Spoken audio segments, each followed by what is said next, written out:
14억 인구 대국 중국이 축구 월드컵 본선 진출을 위해 피파에게 와일드카드를 애걸복걸하고 있다는 사실 알고 계셨나요? 세계 축구사에서 이처럼 참담하고 굴욕적인 현실을 마주한 축구 강국은 찾아보기 힘들 것입니다. 중화인민공화국이라는 거대한 국가의 위신이 축구 한 종목으로 인해 이렇게까지 땅에 떨어질 수 있다는 것은 단순한 스포츠의 문제를 넘어 국가적 차원의 체계적 실패를 보여주는 상징적 사건이라 할 수 있습니다. 2025년 북중미 월드컵 아시아 지역 예선에서 중국 축구 대표팀이 기록한 성적은 그야말로 축구 역사상 유례없는 대참사였습니다. 승점 9점이라는 처참한 결과로 조기 탈락을 확정지은 중국의 현실은 이제 더 이상 일시적인 부진이나 운의 문제로 치부할 수 없는 구조적 한계를 드러내고 있습니다. 특히 인도네시아라는 동남아시아의 신흥 축구국에게 68년 만에 패배를 당한 것은 중국 축구계 전체에 돌이킬 수 없는 상처를 남겼습니다. 더욱 가관인 것은 이러한 참혹한 현실 앞에서도 중국 내부에서는 여전히 현실, 도피와 황당무계한 망상이 난무하고 있다는 점입니다. 광고 스포츠를 비롯한 중국 언론들은 피파 회장 인판티노가 중국의 월드컵 참가를 위해 특별한 배려를 할 것이라는 근거 없는 추측을 기사화하며 마지막 희망의 끈을 놓지 않으려 하고 있습니다.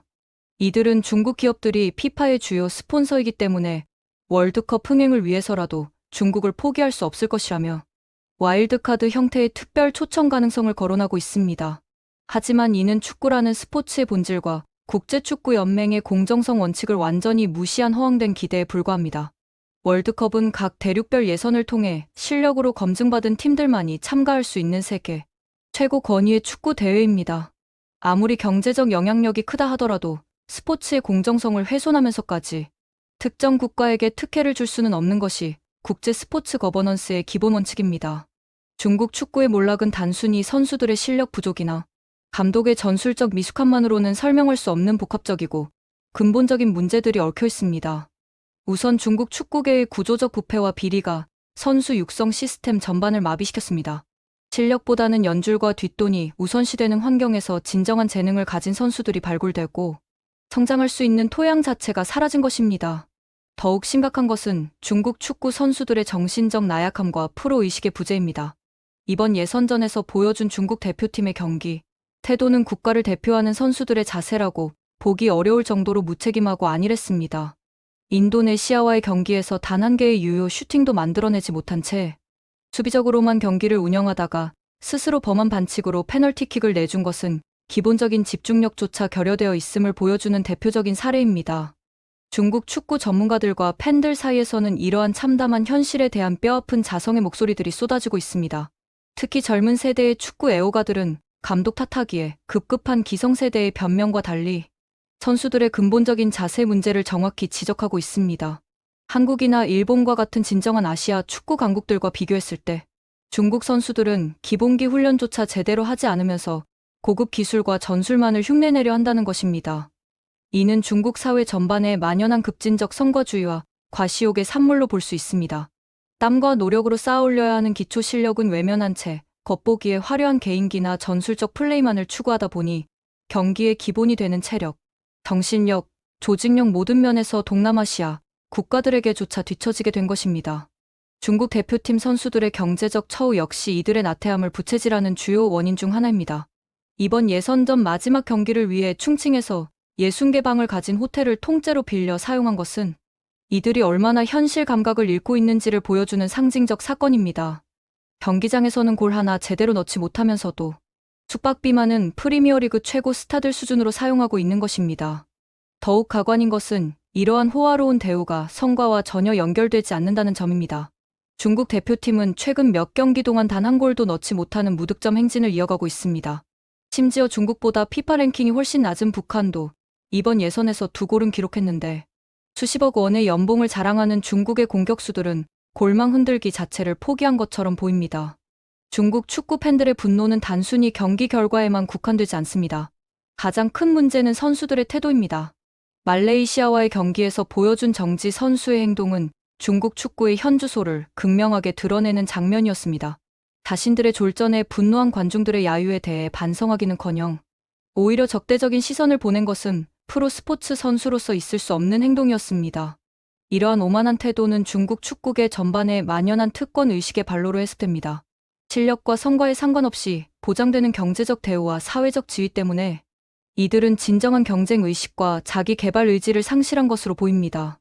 한국이나 유럽의 선수들이 보여주는 끊임없는 자기 성찰과 노력하는 모습과는 정반대의 모습입니다. 중국 내 공영방송 CCTV가 바레인과의 마지막 경기 중계를 포기한 것은 중국 축구에 대한 국민적 실망감이 어느 정도인지를 보여주는 상징적 사건입니다. 국가대표팀의 경기를 자국 공영방송이 중계하지 않는다는 것은 사실상 국가적 포기 선언과 다름없습니다. 이는 중국 축구가 단순히 성적 부진을 넘어 존재 가치 자체를 인정받지 못하는 수준에 도달했음을 의미합니다. 반면 대한민국 축구 대표팀이 보여준 모습은 중국과는 극명한 대조를 이룹니다. 11회 연속 월드컵 본선 진출이라는 대기록은 단순한 숫자 이상의 의미를 담고 있습니다. 이는 지난 30여 년간 한국 축구가 축적해온 시스템의 우수성과 선수들의 전문성, 그리고 무엇보다 끊임없는 자기 개발 의지의 결실입니다. 한국 대표팀의 쿠웨이트전은 이미 본선 진출이 확정된 상황에서 치러진 경기였음에도 불구하고 완벽한 경기 운영을 보여주었습니다. 4대 0이라는 압도적 스코어는 물론 상대팀에게 유효. 슈팅 한 개도 허용하지 않은 완벽한 수비는 한국 축구의 조직력과 전술적 완성도를 증명하는 것이었습니다.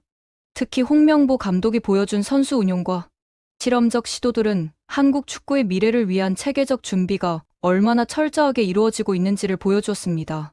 본선 진출이 확정된 상황에서도 젊은 선수들에게 기회를 제공하고 다양한 전술적 옵션들을 테스트한 것은 장기적 관점에서의 팀 발전을 도모하는 현명한 접근이었습니다. 손흥민 선수의 존재는 한국 축구의 국제적 위상을 보여주는 가장 확실한 증거입니다. 벤치에 앉아있는 모습만으로도 관중들의 환호를 이끌어낸 것은 그가 단순한 축구 선수를 넘어 한국 스포츠의 아이콘으로 자리잡았음을 의미합니다. 유로파리그 우승으로 커리어의 마지막 퍼즐을 완성한 그의 모습은 진정한 승부사가 무엇인지를 보여주는 산교육입니다.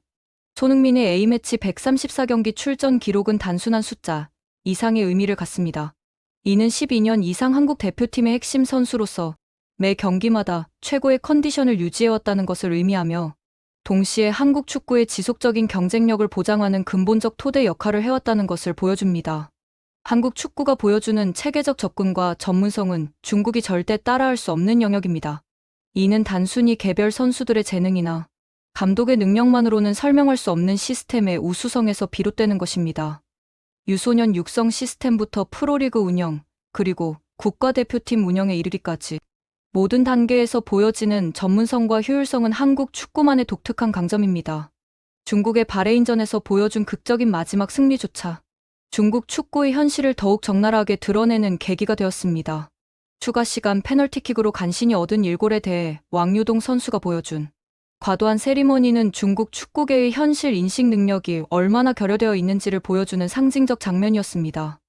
월드컵 본선 진출과는 아무런 상관없는 의미 없는 골에 대해 마치 월드컵 결승골이라도 넣은 것처럼 환호하는 모습은 중국 축구가 왜 발전할 수 없는지를 명확히 보여주었습니다. 진정한 프로 선수라면 이런 상황에서는 오히려 팬들에게 사과하는 마음으로 겸손한 모습을 보여야 하는 것이 상식입니다. 더욱 문제가 되는 것은 해당 페널티킥 자체의 정당성에 대한 의문입니다. 바레인 선수가 필사적으로 핸드볼을 피하려 했음에도 불구하고 주어진 페널티킥은 많은 중국 팬들조차 의심의 눈초리를 보내게 만들었습니다. 이는 중국 축구가 실력으로는 해결할 수 없는 문제들을 다른 방식으로 해결하려 한다는 의혹을 불러일으키기에 충분했습니다. 중국 축구의 구조적 문제는 개별 경기의 결과를 넘어 시스템 전반의 부패와 비효율성에서 비롯됩니다. 14억이라는 거대한 인구를 보유하고 있으면서도 축구에 재능이 있는 11명을 찾아내지 못한다는 것은 단순한 확률의 문제가 아닙니다. 이는 재능 발굴과 육성, 그리고 선발, 과정 전반에 걸쳐 시스템이 제대로 작동하지 않고 있다는 것을 의미합니다. 중국의 축구 투자 규모는 세계 최고 수준입니다. 하지만 투자 대비 성과는 세계 최악 수준입니다. 이는 돈의 문제가 아니라 투자 방향과 방식의 문제임을 보여줍니다. 화려한 외국인 스타 영입과 호화로운 시설 투자에만 집중할 뿐 가장 기본이 되는 유소년 육성과 기초 체력 향상에는 소홀히 해온 결과가 지금의 참담한 현실을 만들어낸 것입니다. 반면 한국 축구는 제한된 자원을 효율적으로 활용하여 최대의 성과를 창출하는 모범적 사례를 보여주고 있습니다. 체계적인 유소년 육성 시스템과 해외 진출을 통한 개별 선수들의 경험, 축적, 그리고 이를 바탕으로 한 대표팀 차원의 조직력 완성은 한국 축구만의 독특한 발전 모델입니다. 한국이 보여주는 지속적인 성공은 우연이 아닙니다. 이는 수십 년간 축적된 노하우와 시행착오를 통해 완성된 시스템의 결과입니다. 특히 해외 리그에서 활약하는 한국 선수들의 증가는 개별적 성취를 넘어 한국 축구 전체의 수준 향상에 직접적으로 기여하고 있습니다. 손흥민을 비롯한 해외파 선수들이 보여주는 프로 의식과 경기, 태도는 국내 선수들에게도 긍정적 영향을 미치고 있습니다. 이들이 유럽 최고 리그에서 보여주는 성과는 한국 축구의 가능성을 증명하는 동시에 후배 선수들에게는 목표와 동기를 제공하고 있습니다. 중국 축구가 현재의 침체에서 벗어나기 위해서는 근본적인 패러다임 전환이 필요합니다. 하지만 현재까지 보여지는 중국 축구계의 반응들을 보면 이러한 변화가 가능할지 의문스럽습니다. 여전히 외부 요인 탓하기와 현실 도피에만 급급한 모습은 진정한 변화의 의지가 부족함을 보여주고 있습니다. 축구는 결과가 모든 것을 말해주는 냉정한 스포츠입니다. 아무리 많은 변명과 핑계를 늘어놓아도 경기장에서의 성과가 없다면 의미가 없습니다. 중국 축구가 진정으로 발전하려면 현재의 안일한 태도와 특권 의식을 완전히 버리고 처음부터 다시 시작하는 각오로 임해야 할 것입니다. 하지만 중국의 정치적, 사회적 시스템상 이러한 근본적 변화가 가능할지는 미지수입니다. 상명하달식 의사결정 구조와 실패에 대한 책임 회피 문화는 스포츠 발전에 필요한 창의성과 도전, 정신을 억압하는 요인으로 작용하고 있습니다. 반면 한국 축구의 미래는 밝습니다. 체계적인 시스템과 전문성을 바탕으로 한 지속적 발전은 앞으로도 계속될 것으로 전망됩니다. 특히 젊은 세대 선수들의 해외 진출이 더욱 활발해지고 있는 추세는 한국 축구의 국제 경쟁력을 더욱 강화시킬 것입니다. 다가오는 북중미 월드컵에서 한국이 보여줄 모습에 대한 기대감이 높아지고 있습니다. 11회 연속 본선 진출이라는 안정성을 바탕으로 더 높은 목표에 도전할 수 있는 기반이 마련되었기 때문입니다. 손흥민을 중심으로 한경험 많은 선수들과 새롭게 대두되는 젊은 재능들의 좋아하는 한국 축구의 새로운 가능성을 열어줄 것입니다. 중국과 한국의 축구 현실은 단순한 스포츠의 문제를 넘어 두 국가의 시스템과 문화의 차이를 보여주는 상징적 사례입니다. 효율성과 전문성을 추구하는 한국식 접근과 권위와 체면을 중시하는 중국식 접근의 결과가 이렇게 극명하게 갈린 것입니다. 축구라는 글로벌 스포츠에서 보여지는 이러한 차이는 앞으로도 계속될 것으로 보입니다. 한국은 지속적인 발전을 통해 세계 축구 무대에서의 입지를 더욱 공고히 할 것이고, 중국은 현재의 구조적 문제들을 해결하지 못한다면 더욱 깊은 침체의 늪에 빠질 가능성이 높습니다. 결국 축구는 거짓말을 하지 않습니다. 진정한 실력과 체계적 준비, 그리고 끊임없는 노력만이 결과로 이어지는 것입니다. 한국 축구가 보여주는 성공 사례는 이러한 원칙의 소중함을 다시 한번 확인시켜주고 있습니다. 재밌게 보셨다면 구독과 좋아요, 알림 설정 부탁드립니다.